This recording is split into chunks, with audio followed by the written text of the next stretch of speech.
mais uma vez aqui com vocês para tentarmos dar uma adiantada no conteúdo, tá? Nessa segunda parte vou falar sobre a bacia do Parnaíba, a bacia do Paraguai e a bacia do Uruguai, tá?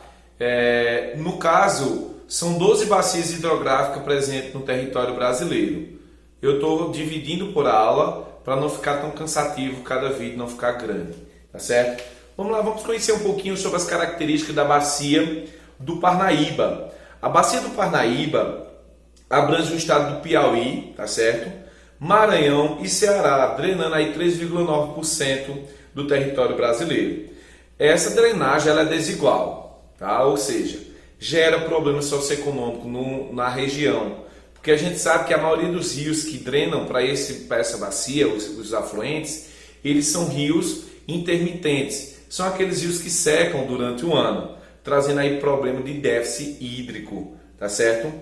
O principal rio dessa bacia é o Parnaíba, com 1.400 km de extensão, tá? Nasce na Chapada da Mangabeira, quase não sai, desculpa, tá? E define um limite natural entre o estado do Maranhão e do Piauí, tá? Então, tá na região Nordeste, tá? Abrange essa área de clima semiárido. Por isso, os rios que são afluentes deles são rios intermitentes que secam, gerando esse déficit hídrico, tá? Vamos lá. Os rios, eles são temporários, como eu falei, e tem essa deficiência. Mas o que chama a atenção é onde ele deságua. Ele deságua no Oceano Atlântico, tá? O rio Parnaíba forma o único delta em mar aberto, tá? De todo o continente americano. Então, chama a atenção para a exploração do turismo, essa região. A navegação, ela é perfeita não, né? Mas vamos dizer assim, ela pode ser feita, especialmente nos períodos de cheias, com pequenas embarcações. E esse rio ele é utilizado tanto para a pesca, quanto para o agropastoriz, tá? Que é a mistura de agricultura e pecuária, né? Aí, para abastecimento urbano e também a produção de energia elétrica. Bem como está integrado a uma área de urbanização forte, então vários setores da economia regional aproveitam a água desse rio, tá? E aí gera impactos ambientais associados ao rio, ao desmatamento das matas ciliares, e aí consequentemente vai vir um assoreamento desse rio, que é o entupimento desse rio, podendo gerar aí transtornos ambientais. Bom, vamos conhecer um pouquinho agora da bacia do Paraguai. É uma bacia grande com 1.095.000 km², corresponde a 33% dessa bacia. Aliás, 33% dessa bacia está situada em território brasileiro, porque ela é uma bacia hidrográfica que não é só brasileira, tá? Ela corresponde também à região vizinha aqui, como a Argentina, Bolívia e o Paraguai, tá? O rio Paraguai, ele nasce no Brasil, no Mato Grosso, na Chapada do Parecis, tá?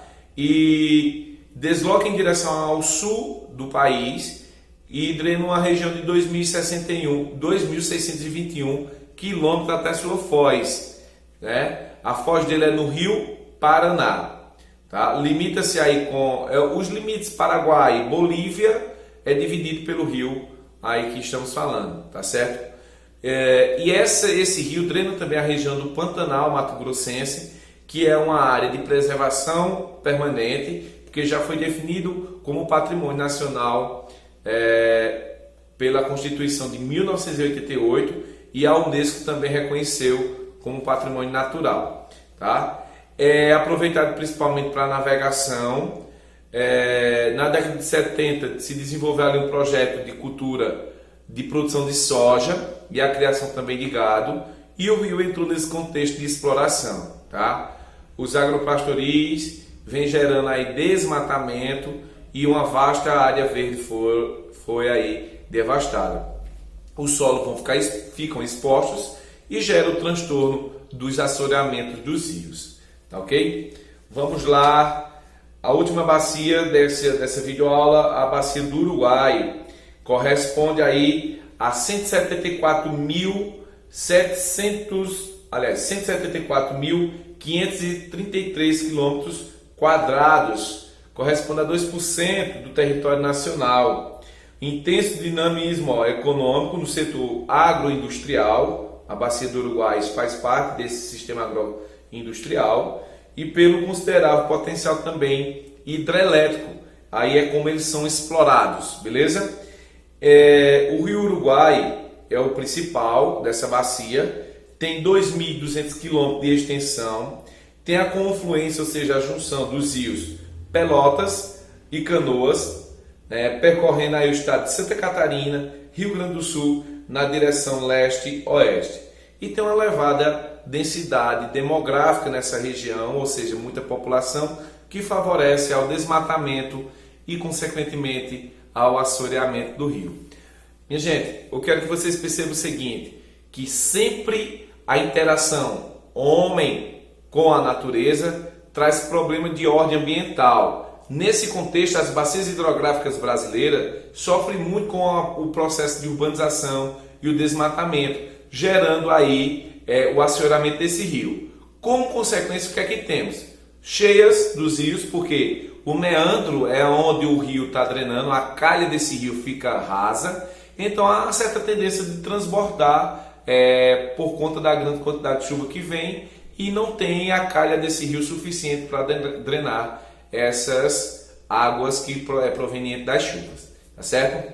Siga as instruções, façam as atividades, fiquem com Deus e se protejam. Beijo no coração de cada um de vocês.